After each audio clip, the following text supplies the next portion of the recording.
Welcome back to my channel Rudy Hiskia. Kali ini aku akan bahas satu perusahaan ya, yaitu PT AC Oilfields.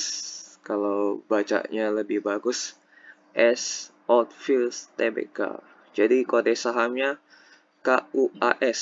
Kalau dibaca KUAS. Jadi seperti nama kode sahamnya, kemungkinan besar perusahaan ini menjual kuas atau perlengkapan ngecat ya. Ini dari websitenya saja sudah terlihat ada seperti properti yang sedang dicat ya. Ini yang di latar belakangnya ada yang tukang cat. Kita langsung aja lihat ke websitenya ada apa aja di dalamnya. Nah, ini dia. Memproduksi berbagai alat pengecatan untuk industri pengecatan yang dipakai oleh para profesional, termasuk do it yourself atau amatir. Produk pengecatan yang diproduksi adalah roll cat, gagang roll, kuas cat, kuas kawat, kuas penggaris, kuas busa, roll busa, kuas dekoratif, mini roll, dan lain-lain ya, yang berhubungan dengan semua hal yang berbau kuas. Jadi ini perusahaan berdiri ya dari 1989, sudah lama. Ini halaman home-nya gini aja sih. Kita lihat di bagian about-nya. Jadi baru IPO di tahun 2021. Didirikan di 1989. 1996 melakukan joint venture dengan Oilfields International dan pemasok peralatan perlengkapan terkemuka di Australia. Lebih dari 100 tahun. Oke. Nah, ini ada sejarahnya ya. Berdirinya segini. Joint teknologi pengetahuan antara PT S Feinberg Industry dengan S Oilfields International Australia. Kemudian PT S Feinberg berubah menjadi PT S Oilfields Joint Venture ya. Menciptakan merek dagang S Oilfields dan menjadi pionir dalam memproduksi kuas roll di Indonesia. 2011 produk perusahaan telah tersebar hampir 90% di modern market ya. S Oilfields menciptakan merek dagang Prima. Lalu IPO. Lompatnya jauh banget ya dari 2012 sampai 2021. Ini jajaran komisarisnya. Presiden komisarisnya Dani Chandra. Komisaris yang lain Janto Setiono, Bambang Hendra Jatin. Ini deretan direksinya. Presiden direkturnya Joseph Kandiawan. Teman-teman yang lain ini. Lalu ini corporate sekretarinya. Oke, kita lihat produk. By the way, ini di request oleh salah satu viewer ya.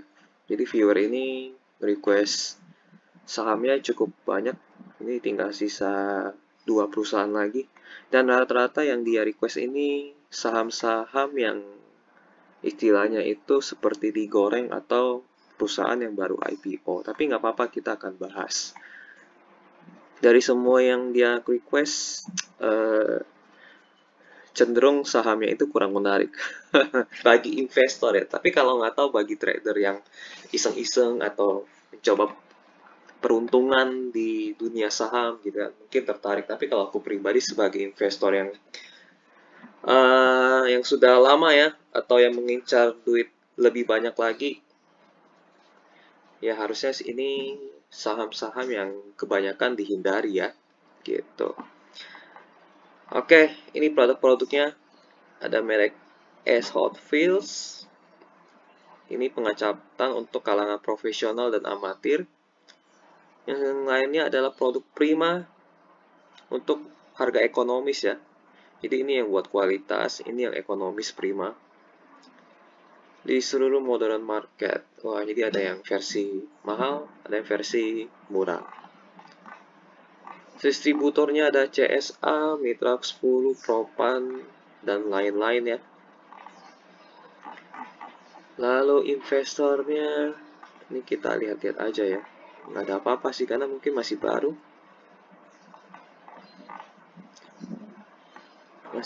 Jadi ini aku mau kecilin dulu ininya. Oke, untuk lihat tombol karena tombolnya ditutupi oleh apa namanya rekaman. Oke, sudah tidak ada informasi lainnya, kita langsung ke informasi pemegang saham ya, yang paling penting. Ini bisa dibuka di halaman websitenya IDX. Kalau yang tadi itu bisa kalian cek di halaman as outfield-nya sendiri. Kalau ini halaman IDX, detail perusahaan tercatat dari PT Outfields, as Outfields ya. Dia mereka menjual peralatan ngecat. Nah, ini deretan komisaris, audit, direktur, direksi. Juga ada. Nah, ini pemegang sahamnya daftarnya. Kalau aku lihat sih pengendalinya ini dari Grace Capital Investment 27%, digabung dengan Anugrah Prima Investama 14%. Sisanya di bawah 5% ya, ada PT Bona DK Java, Rukun Damai Mandiri, Nusantara Kamarta, dan lain-lainnya, masing-masing di bawah 5%. Masyarakat hanya 30%. Komisaris ada pegang 0,04%, baru direksi ada pegang 0,14%. Nah, ini data-datanya ada. Jadi tidak ada pengendali tunggal ya. Jadi kalau misalnya mereka buat keputusan by voting, jadi karena tidak ada pengendali satu pengendali, maksudnya nggak ada pengendali tunggal. Jadi kemungkinan kalau misalnya mereka melakukan suatu aksi korporasi, pasti mereka by voting gitu. Karena ini pecah-pecah, ini lumayan banyak, tidak ada yang tunggal. Dan ini pun beresiko kalau misalnya PT-PT yang kecil ini yang di bawah 5% ini ingin mengambil untung, mereka bisa jual saham-sahamnya sehingga publik jadi lebih banyak lagi. Jadi kelemahannya ya ini, kalau bukan pengendali tunggal. Ini kalau bagi aku pribadi kurang menarik kalau persentase pemegang sahamnya seperti ini. Aku lebih tertarik dengan persentase pemegang saham ada pengendali tunggalnya. Minimal pengendali tunggalnya itu 51% lah ya. Tapi ini nggak ada, dipecah semuanya. Jadi minusnya dari perusahaan ini yaitu ini, pengendali tunggalnya tidak ada. Jadi kalau mereka mau buang nih perusahaan, kapan saja bisa gitu. Oke, penjelasannya tentang pemegang saham seperti itulah ya. Minus di sini. Kita akan lanjut ke bagian laporan keuangannya. Ini paling terakhir 31 Maret 2022. Kalau kuartal 2 tunggu di akhir bulan ini ya, bulan Juli. Tanggal 30 atau tanggal 31 ya. Tanggal 31 sepertinya baru dipublish. Ini posisi uang cashnya turun ya, kemungkinan untuk bayar utang atau bayar biaya lainnya, kemungkinan besar bayar utang karena tadi aku lihat utangnya cukup besar. Nanti kita lihat sendiri ya. Padahal tahun lalu ada 56 miliar, sekarang jadi 44 miliar, jadi berkurang 11 miliar. Piutang usaha juga berkurang, tahun sebelumnya 50 miliar menjadi 36 miliar, berarti ada utang yang ditagih. Dan ada persediaan sebesar 67 miliar, naik. Kemungkinan uang kas masuk ke dalam persediaan kali ya. Dan sisa dari piutang usaha, uang cash kan harusnya ada uang cash ya, malah berkurang 14 miliar, belasan miliar, sekitar 14 miliar kali ya. Anggap aja uang cash masuk ke sini, ke persediaan, namun piutangnya mungkin bayar ke utang. Jadi tinggal ini aja sih. Jumlah aset lancarnya berkurang ya. Dari 161 miliar menjadi 151 miliar. Aset tetap masih sama nilainya, berkurang sedikit. Lalu ini juga berkurang sedikit. Memang aset tetap itu memang harus ada ininya, penyusutan. Itu wajar. Nah, kita akan bandingkan aset lancar dengan utang jangka pendek mereka. Utang jangka pendek mereka totalnya 78 miliar, sementara aset lancar mereka 153 miliar, berarti artinya lebih bagus ya. kalau secara total. Tapi kita akan bandingkan utang bank ya, karena utang bank itu yang paling tidak bisa dikompromikan ya, karena ada bunga bank dan segala macam, dan sifatnya itu harus dibayar pada saat jatuh tempo. Kalau tidak, bunganya lebih dalam lagi dan bahkan mungkin bisa berakibat bangkrut. Jadi utang banknya 61 miliar, sisanya tidak ada ya. Yang paling besar hanya ini. Tapi kalau tahun sebelumnya ada utang pembelian aset tetap sudah dibayarkan, mungkin ini kali yang tadi piutang dijadiin bayar yang utang yang ini pembelian aset tetap. Jadi 61 miliar ini bertambah banyak dari sebelumnya 58 miliar menjadi 61 miliar. 61 miliar ini hanya bisa dibayar dengan gabungan dari kas dan piutang usaha. Jadi ini piutang usaha harus ditagih, kalau enggak kasnya nggak bisa terbayar. Maksudnya utangnya nggak bisa terbayar. Yang sebesar 61 miliar harus dibayar segera selama di bawah 1 tahun ya. Jadi penolongnya antara dua ini sih. Nah, persediaannya kita lihat di catatan nomor 7. Jadi 67 miliar ini yang siap dijual itu berapa banyak? Catatan nomor 7, kita cari catatan nomor 7. Nah, ini dia persediaan. Barang jadi atau yang siap dijual hanya 7 miliar. 52 miliarnya hanya berupa bahan baku. Jadi mereka kalau misalnya jualan ya mereka hanya mendapatkan 7,8 miliar saja. Jadi kecil. Ya kecil lah ya. Hanya 7 miliar aja kalau mau dijual dapat uang cashnya. Jadi jangan berharap dari persediaan, karena persediaannya hanya 7 miliar. Mana tadi ya, aset lancar. Persediaannya yang siap dijual hanya 7 miliar, berarti total sekitar ini 80 miliar, 87 miliar ya. 87 miliar untuk bayar utang bank jangka pendek masih bisa terselamatkan jika piutang usahanya bisa ditagih semua. Kalau tidak bisa ditagih semua, berarti mereka harus tambah utang lagi. Dan ini resiko utang mereka masuk ke kategori medium. Atau resikonya menengah lah ya, medium. Bilang aja medium. Jadi kemungkinan besar mereka akan pinjam utang lagi dan akan bertambah lagi utangnya. Dari sisi utang bank jangka pendek ya. Di biaya sewa jangka panjang, ini ada sewa 26 miliar. Imbalan pasca kerja 6 miliar. Utang banknya hanya utang bank jangka pendek. Jadi kemungkinan akan bertambah lagi utangnya untuk membayar utang bank jangka pendek. Jadi mereka utang untuk bayar utang. Nah, jadi ini resikonya medium. Mereka harus melakukan right issue ya, biar bisa nutup utang bank jangka pendeknya.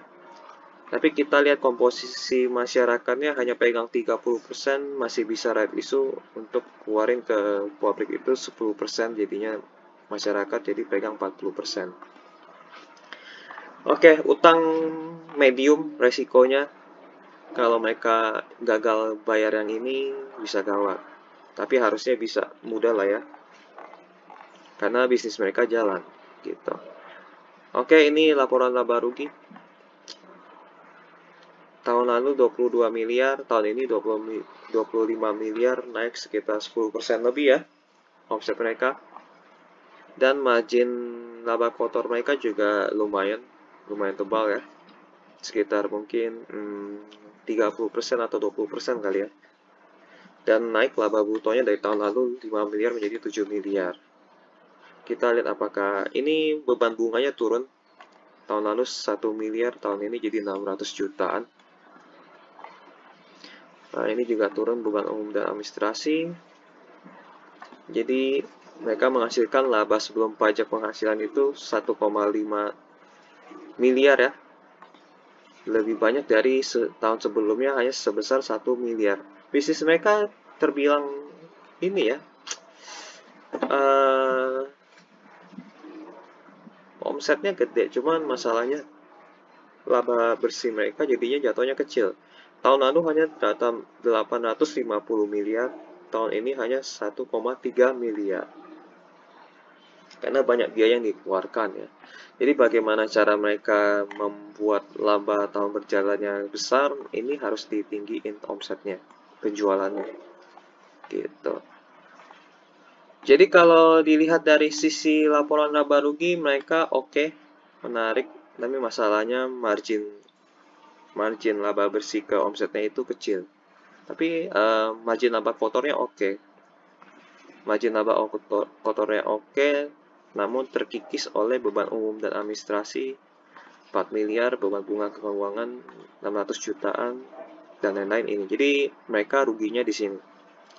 Tapi ini wajar ya, segini masih wajar lah. Coba kita lihat di nomor 24, 4 miliarnya itu isinya apa aja ya. Catatan nomor 24, harusnya sih wajar.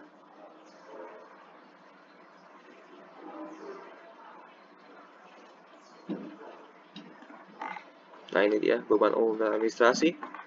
Ya, gaji dan tunjangan paling besar ya, sekitar 2,9 miliar naik dibanding tahun lalu. Next, berapa miliar? 1 miliar ya. Ini nggak tahu nih kenapa bisa naik 1 miliar. Gaji dan tunjangan tiba-tiba, gaji dan tunjangannya ini naik 1 miliar. Sisanya iklan dan promosi dan lain-lain. Tapi ada yang berkurang nih. Padahal tahun lalu 4,8 miliar, tapi tahun ini menjadi 4,7 miliar. Apa yang berkurang? Oh, iklan dan promosi berkurang setengah. Jasa profesional berkurang setengah. Ada angka-angka yang berkurang ya. Jadi mereka pakai 2,9. Jadi naikinnya di gaji. Tapi oke lah ya. Segini oke lah, wajar. Menurutku masih wajar. Mungkin ini ada satu cabang yang buka baru kayak gitu kali ya, jadi bertambah 1 miliar. Jadi iklan dan promosi diganti ke sini, aku kurang tahu, kurang ngerti juga. Jasa profesional juga berkurang ratusan juta ya. Gaji direksi naik kah? Kurang tahu, harus ditanyain. Kalau misalnya ada public expose atau pertanyaan, ini kenapa gaji dan tunjangan naik 1 miliar? Siapa yang gajinya naik 1 miliar, atau mungkin ada berapa jumlah karyawan yang masuk begitu kan.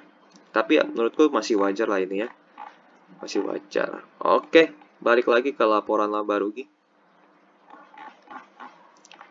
Nah ini dia, ini masih wajar. Jadi kalau mau sebenarnya sih margin laba kotornya ini udah bagus, hanya saja mereka harus tingkatkan di sisi penjualan. Kalau penjualan naiknya kencang atau minimal 100 miliar, ini pasti jadinya tebal. Ini kecil karena laba bersihnya kecil karena kemakan ini, beban umum dan administrasi. Kan beban umum dan administrasi sifatnya tetap lah ya, sifatnya mendekati tetap. Jadi kalau misalnya omsetnya besar, ini kemungkinan naiknya hanya sedikit. Yang naik banyak hanyalah di beban pokok penjualan. Tapi margin laba kotornya udah oke. Tinggal mereka dorong dari sisi penjualan. Ini pasti naiknya cuma dikit aja sih, nggak begitu banyak. Lalu baru margin laba bersihnya baru meningkat banyak. Jadi ini sih udah oke ya kalau dari sisi laporan laba rugi positif. Jadi mereka tinggal menemukan cara untuk meningkatkan omsetnya secara signifikan, minimal 100 miliar lah ya. Kalau 100 miliar dikurangin 70%,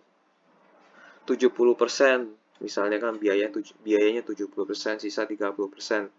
Berarti 30 miliar. 30 miliar dikurangi, ini naik jadi berapa ya?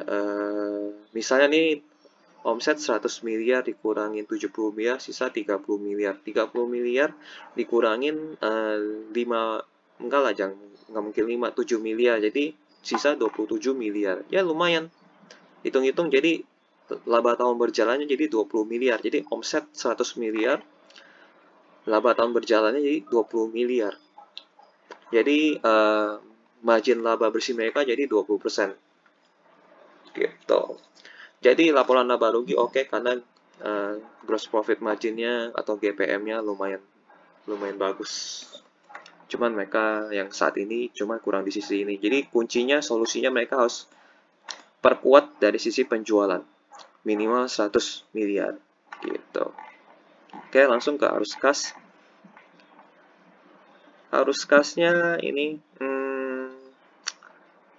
positif di tahun lalu tapi negatif di tahun ini ya. Karena ada pembayaran ke pemasok lumayan tinggi, pembayaran dan operasional lainnya. Ini kita lihat di catatan 24 dan 25 kali ya. Ini kenapa bisa naik 1 miliar? Coba kita iseng dari nomor 23 lah atau berapa lah ya, 22. Ini ya, ini menarik. Padahal labanya 22 miliar, 25 miliar. Tapi uang kas yang masuk itu 45 miliar, 41 miliar. Jadi ada uang piutang yang ditagih gitu. Jadi masuk ke sini. Jadi kuartal sebelumnya ada piutang, kita tagih gitu. Ini jadi tagihan dari utangnya para pelanggan lah istilahnya. Dari kuartal sebelumnya gitu. Oke, arus kas harusnya tidak begitu ini ya, negatif banget. Ini hanya minus 26 juta aja, jadi nggak masalah. Jadi aku pikir ini masih wajar arus kasnya. Mereka masih bisa nagih kan gitu. Dan piutangnya masih ada 30 miliaran ya. Mana piutang? Nah ini piutang usaha 30 miliaran, 36 miliar. Jadi kalau mau nambah lagi ya uang cashnya ya tagih aja utangnya. Tagih 36 miliar gitu. Lalu arus kas dan investasi perolehan aset tetap di tahun ini ada 12 miliar. Berarti tadi yang aku bilang mereka belanja sekitar belasan miliar, berarti masuknya ke aset tetap gitu. Bukan bayar utang ya. Nah ini bagian dari utang-utangan ya, mereka bukan bayar utang, ini mereka beli aset tetap. Utang bank penerimaan 1,6 M. Mungkin buat apa namanya ya. Ini ada ini 18 nih. Kita cari tahu utangnya buat apa. Nomor 18. Catatan nomor 18, utangnya buat apa ya? Udah lewat. Nah dia utang ke Bank Sentral Asia. Tambah lagi.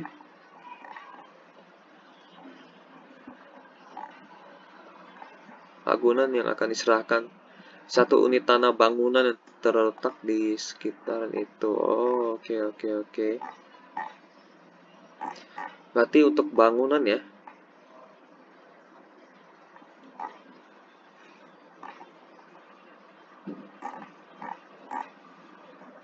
Plafon 20 M loh. Tapi mereka baru terima 1 M. Itu maksudnya gimana tuh? Mungkin teman-teman yang ngerti bisa bantu komen ya. Nah, ini penjelasannya di sini sih. Tapi kita lewatin aja. Arus kas overall wajar-wajar aja, tidak ada yang negatif dan tidak ada yang bagus juga. Wajar lah ya arus kasnya, jadi masih aman, kategori aman arus kasnya. Selama tagihannya ini atau penjualan ya. Jangan tagihan deh, kita optimis aja penjualannya. Selama penjualannya bisa ditingkatkan, arus kas aman dan utang aman gitu. Jadi kuncinya di sini aja sih. Ini bener aja, ini pasti yang lain-lainnya ikut bener. Penjualannya nomor 22, mereka penjualannya bagaimana kita lihat.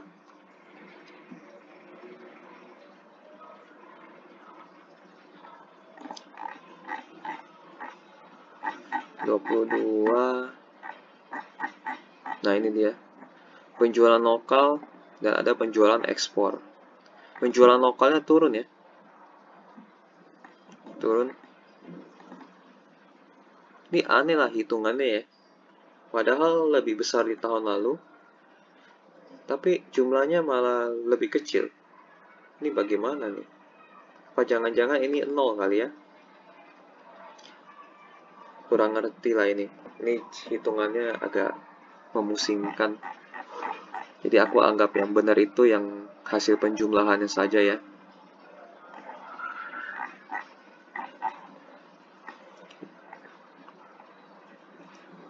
Jadi sepertinya ada yang kesalahan dan jadi kesalahan ya. Ya, penjualan 22.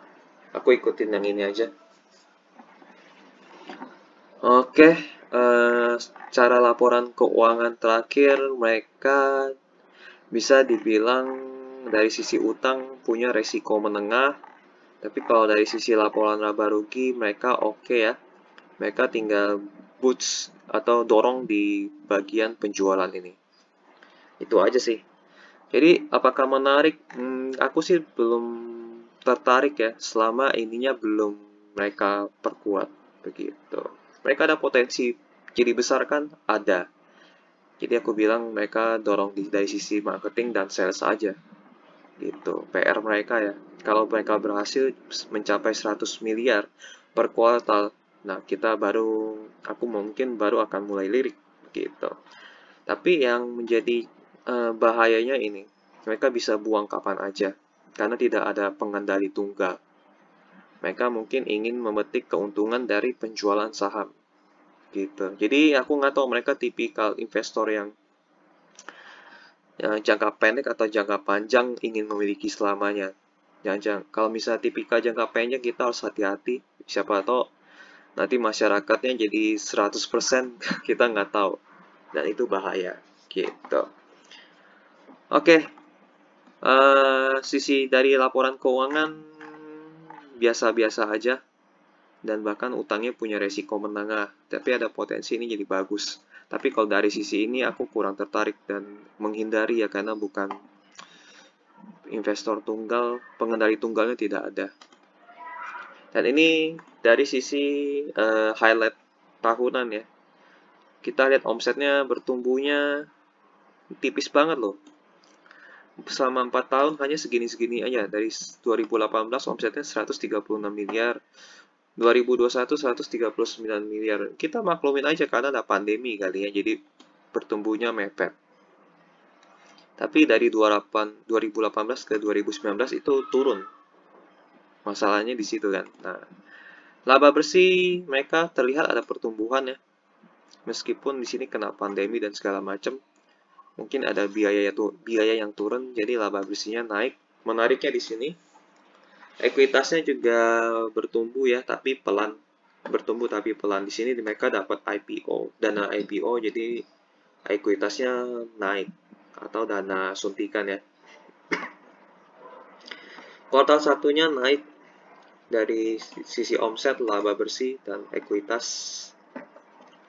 Lalu arus kasnya dari 2021 minus 4 miliar, 2020 plus positif 11 miliar. Harusnya ini tidak menjadi masalah jika mereka omsetnya lebih tinggi lagi. Gitu. Per kuartalnya kalau bisa 100 miliar lah ya baru enak. Jadi kalau secara tahunan menarik sih dari sisi laba bersih. Jadi aku pikir ini harus didorong jadi per tahun minimal omsetnya 400 miliar lah. Jadi per kuartal itu 100 miliar. Baru nanti dari sisi sini jadi lebih menarik. Jadi pertumbuhan ROE-nya pun bisa jadi naik. Jadi ini masih ada potensi untuk bertumbuh dari sisi pertumbuhan ekuitas, laba bersih, dan omset. Kalau misalnya tim marketing dan salesnya berhasil membuat omset tahunannya menjadi 400 miliar, itu menarik ya. Tapi jangan sampai 10 tahun kemudian, itu kurang menarik namanya. Masa 10 tahun kemudian baru 400 miliar, kan gak enak.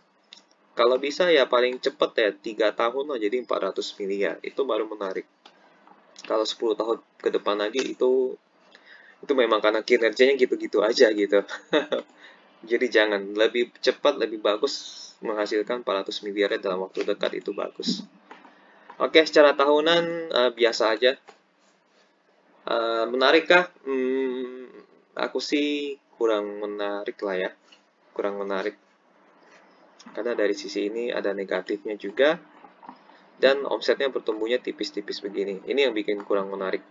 Jadi untuk biar laba bersihnya naik, ya mereka kurangin biaya begitu. Paling itu aja sih. Kita tunggu mereka bisa dorong omset mereka sampai ke 400 miliar dalam beberapa tahun ke depan. Mereka bisa apa enggak?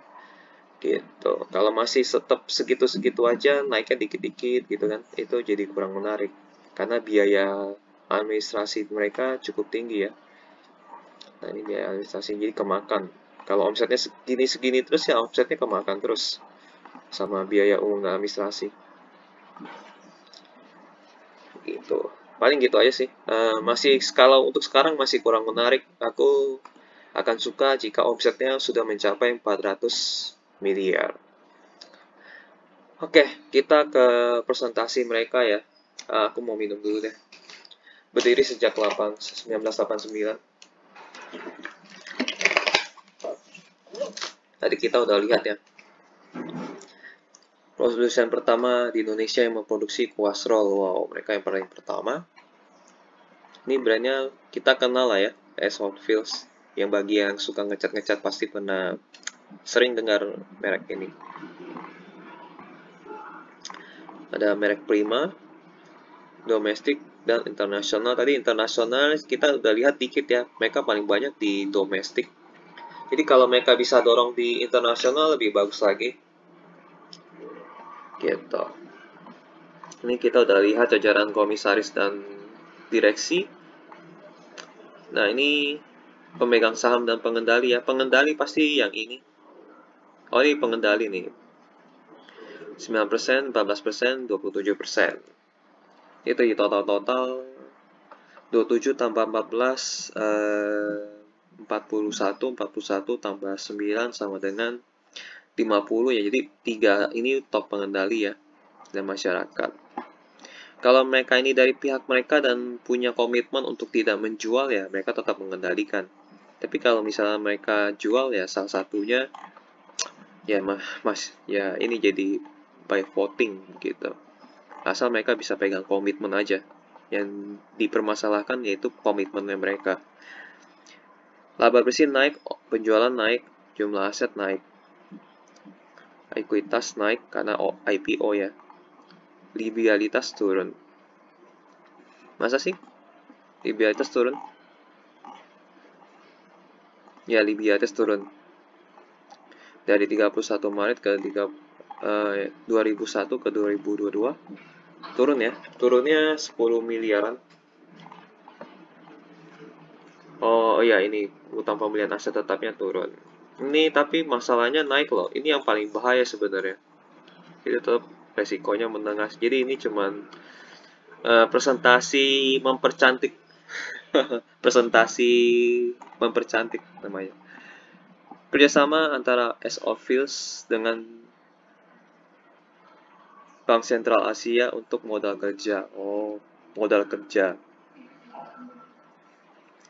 Ini apa nih? Peristiwa penting 2021, pelunasan utang, fasilitas modal kerja di Lembaga Pembiayaan Ekspor Indonesia, finalisasi penjajahan jual beli sebagian tanah dan bangunan. Target penjualan di tahun 2022. Ini by the way public expose-nya baru ya. Public expose-nya itu di nih 18 Mei 2022. Beberapa bulan yang lalu kali ya. Jadi ini pembahasannya cukup segar ya beritanya. Target penjualan naik sebesar 10%. Ini strategi mereka, ada produk baru yang akan mereka luncurkan. Lalu memperluas jaringan distribusi, meningkatkan efisiensi dan efektivitas produksi dan manajemen operasional. Penerapan sistem ERP. Ini yang mungkin bisa lah ya.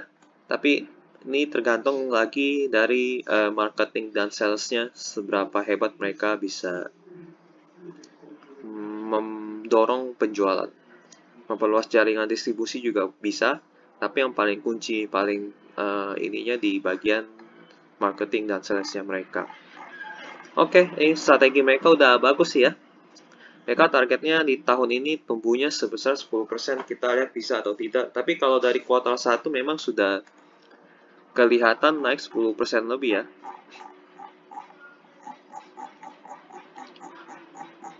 Nah, ini naik 10% lebih. Jadi tinggal mereka melanjutkan kinerja mereka ya, sesuai strategi mereka apakah bisa atau tidak. Yang ini pun juga bisa membantu nih, memperluas jaringan distribusi. Jadi dua ini bagus. Di tiga ya, bagaimana mereka bisa sales dan marketingnya bisa berfungsi dengan maksimal. Itu aja sih, ini strateginya udah bagus. Jadi dari sisi presentasi mereka bagus, positif. Jadi tidak ada hal yang negatif gitu. Ini jelas banget rencananya mereka. Jadi ini udah oke sih. Kita lihat ke bagian tanya jawab ya. Iya benar, Rabu 18 Mei 2022. Berarti kalau mau tanya lagi mungkin tahun depan atau enggak tanya ke investor relation-nya ya. Kontak perusahaan mereka, tanya investor relation, tanya-tanya sesuatu tentang perusahaannya. Berapa dan akan digunakan untuk apa capex yang dipersiapkan perseroan pada tahun belanja modal ya. Capex itu belanja modal pada tahun 2022. Perseroan mempersiapkan maksimal 7,5 M dari laba yang ditahan untuk capex dan seperlunya. Capex akan digunakan untuk meremajakan mesin-mesin produksi, meningkatkan kapasitas produksi, dan memperluas area produksi sesuai dengan kebutuhan saat ini. Yang kita tidak tahu permintaan ini ya, di presentasinya tidak ada penjelasan tentang permintaan barang-barangnya mereka. Ya tidak ada ya, tidak ada penjelasan tentang permintaan barangnya mereka. Apakah pasarnya sudah penuh atau masih bisa bertumbuh banyak. Tapi kalau lihat dari ini, yang ini sebelum kena pandemi ya, ini sebelum kena pandemi nih, jangan-jangan permintaannya terbatas gitu. Jangan-jangan ya, tapi nggak tahu sih. Ini mereka harus jelasin dan mungkin harus ada yang tanya. Permintaan alat-alat kuas seperti itu apakah masih tinggi atau mungkin ada pasar-pasar baru yang bisa dibuka atau tidak. Mungkin itu pertanyaannya. Jadi ini mereka lebih ke maintenance belanja modalnya. Apakah perseroan berencana melakukan ekspansi? Perseroan berencana melakukan ekspansi di tahun ini ya. Di tahun ini dan berencana juga untuk memperkenalkan produk baru. Ekspansi 2022 tidak hanya terbatas dengan produk baru, tetapi juga memperluas jaringan distribusi di seluruh Indonesia. Ini bagus, sesuai dengan ini strategi mereka ya. Tambah produk baru, memperluas jaringan distribusi. Apa saja yang menjadi bahan evaluasi dan bagaimana cara penanganannya? Oke. Mereka hanya ngomongin pendapatan ya, penjualan. Ini kita lewatin aja. Mereka di bawah 10% loh pertumbuhannya. Kecil sih menurutku. Apa rencana perseroan ke depan dalam mengembangkan perusahaan sehubungan dengan masih dalam kondisi pandemi? Memperluas jaringan distribusi, lebih menjangkau ke seluruh Indonesia, menambah produk-produk baru. Oke, ini udah strategi yang benar, udah bagus. Produk baru dan distribusinya diperluas. Jadi mereka ada bagi dividen sebesar Rp1 per lembar saham.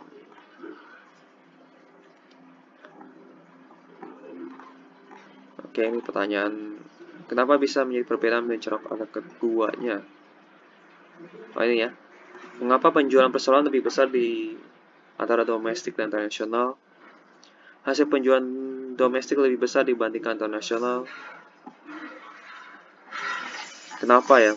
Mengapa bisa mencolok? Perseroan melihat bahwa pangsa pasar Indonesia lebih besar dibandingkan internasional. Wow, ada sekitar 200 mampu menyerap produk-produk perseroan. Selain itu, perseroan telah memiliki banyak jalur distribusi, telah bekerjasama dengan Catur Sentosa. Ini PT distribusi yang terkenal, atau S Outfields, di mana mencakup 75% penjualan perseroan. Sisanya itu adalah produk prima, memiliki 42-45 distributor.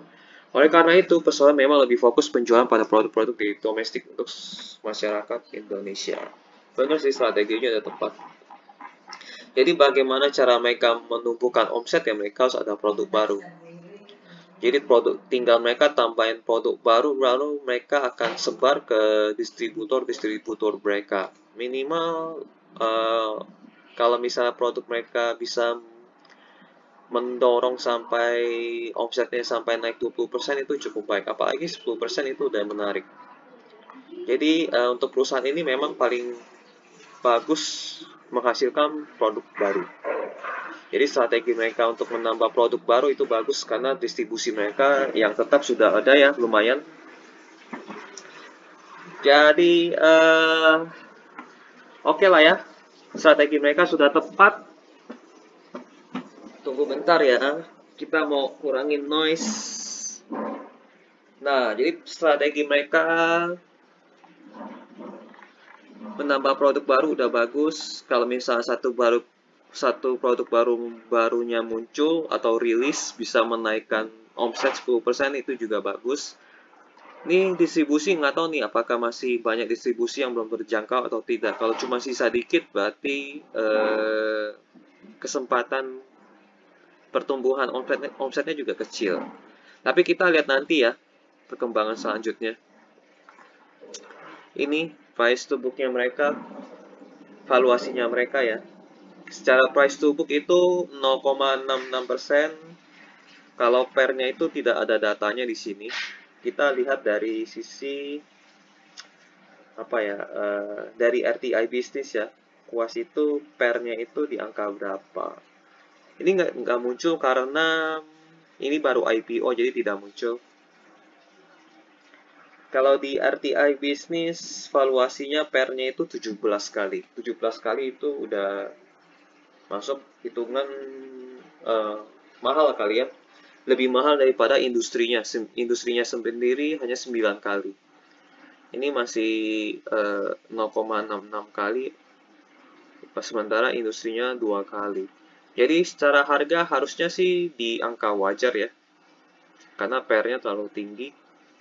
Dan laba bersih mereka kecil lah ya dibandingkan dari omsetnya. Jadi di harga sekarang yang 72 ini masih wajar lah ya.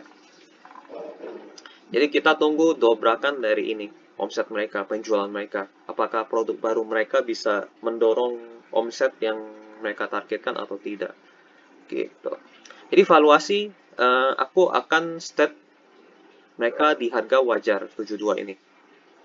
Karena laba bersih mereka yang tipis dibandingkan omset gitu. Dan masih ada arus kas yang minus dan pertumbuhan ekuitas pun tipis-tipis karena laba bersih mereka tipis. Jadi selama omset mereka di bawah 400 miliar mereka masih kurang menarik gitu. Oke, kita lihat dari berita yang ada di Kontan. Di Kontan ini mereka yang terakhir bagi dividen ya. Strategi Kuas menggerak kinerja 10% di tahun ini sudah ada di presentasi ya. Yaitu tambah produk baru dan memperluas jaringan distribusi. Itu sih paling. Kita akan masuk ke bagian ini ya. Apa sih kesimpulan bagi saham Kuas ini, KUAS atau S Oilfields Tbk.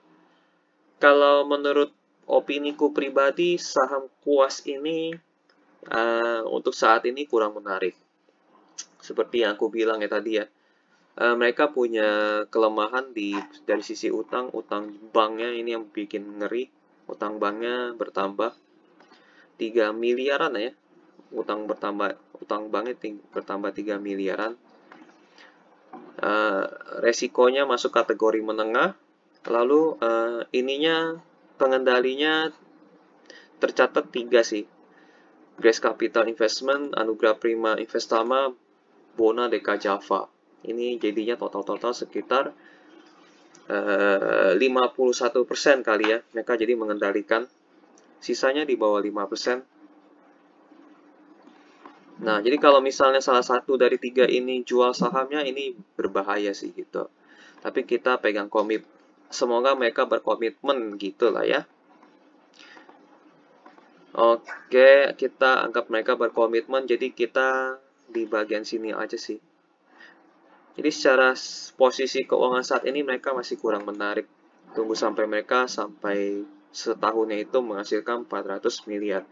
Baru nanti laba bersihnya lumayan tebal dan ekuitasnya bertambah lumayan tinggi.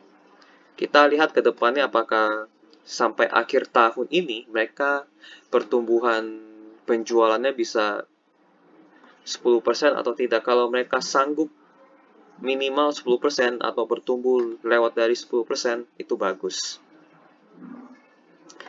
Lalu apalagi ya, itu aja sih paling. Secara prospek, bagaimana prospeknya? Prospeknya bagus ya kalau aku pikir ya. Karena mereka targetnya 10% bertumbuh. Dan mereka juga bilang ada jawabannya ini, di mana sangat besar pangsa pasarnya mampu menyerap produk-produk perseroan. Gitu. Jadi, tapi aku belum tahu data-data yang seperti aku bilang tadi, permintaan dari pasarnya seberapa besar. Apakah sangat tinggi atau jangan-jangan permintaannya itu sudah mentok gitu. Paling gitu aja sih, soal prospek ya masih belum jelas, mereka tidak ada presentasi dari permintaan di pasarnya seberapa banyak. Butuh kuasnya berapa banyak begitu kan. Permintaan dan supply-nya berapa banyak. Mereka tidak ada presentasi di bagian itu. Jadi abu-abu. Jadi, apakah layak diinvestasikan? Kalau aku sendiri, aku tidak ya. Karena omsetnya dari 2018 ke 2019 turun. Dan di tahun ini hanya mereka targetnya 10% gitu. Nggak begitu tinggi, tapi 2 digit. Dan marginnya juga masih tipis, sehingga ekuitasnya tumbuhnya juga sedikit. Lalu, mereka di harga 72 ya. 72 ini lumayan, kalau turun lumayan sakit, kalau naik lumayan enak. Tapi kita harus jadi kalau mau invest kita lihat resikonya dulu. Nah, berarti kalau aku lihat resikonya, kalau turunnya lumayan sakit, berarti aku menghindari gitu. Kecuali memang dia tiba-tiba omsetnya 400 miliar gitu kan, baru aku akan masuk banyak gitu. Dari sisi kepemilikan perusahaan, semoga 3 top 3 ini bisa pegang komitmen ya. Mereka tidak akan jual dan tetap mau menjadi pengendali. Ini 3 top ini tidak akan jual gitu misalnya. Ini bisa jadi bagus. Tapi kalau mereka komitmennya tidak ada ya berarti berbahaya. Jadi resikonya di situ aja sih. Di situ aja tapi lumayan berpengaruh ya. Lumayan berbahaya. Jadi hati-hati aja dengan saham ini. Jadi aku tidak akan membeli saham ini untuk saat ini. Tapi kalau mereka masih ini komitmen bisa pegang saham dengan jumlah yang sama sampai akhir tahun, dan akhir tahunnya itu bisa mencapai 400 miliar, itu nggak mungkin ya, kemungkinan tahun depan atau tahun-tahun berikutnya. Lalu soal target mereka 10% ya, mana target mereka 10% terwujud sampai akhir tahun ini, nah itu mungkin hal yang positif gitu. Untuk saat ini paling aku tidak lah ya, untuk jangka pendek atau jangka panjang aku menghindari. Aku lebih baik beli saham auto sih. Aku lagi pegang saham auto banyak. Paling itu aja sih. Oke. Mungkin kalau ada informasi yang kurang atau informasi yang salah, kalian bisa koreksi dan tambahkan di kolom komentar ya. Paling gitu aja tentang saham kuas. Aku tidak akan, jadi untuk saham kuas aku tidak rekomendasikan ya untuk saat ini. Mungkin kita harus tunggu sampai akhir tahun bisa tercapai atau enggak. Jadi lihatnya target mereka bisa tercapai atau enggak gitu dari strategi yang mereka lakukan. Jadi harus tunggu sampai akhir tahun lah untuk perusahaan Sikuas ini. Untuk saat ini belum beli untuk jangka pendek dan belum untuk jangka panjang begitu. Oke, sampai jumpa di video berikutnya. By the way, kalau misalnya ada saham yang ingin kalian aku bantu analisa, boleh tulis juga di kolom komentar. Oke, sampai jumpa di video berikutnya. Bye-bye.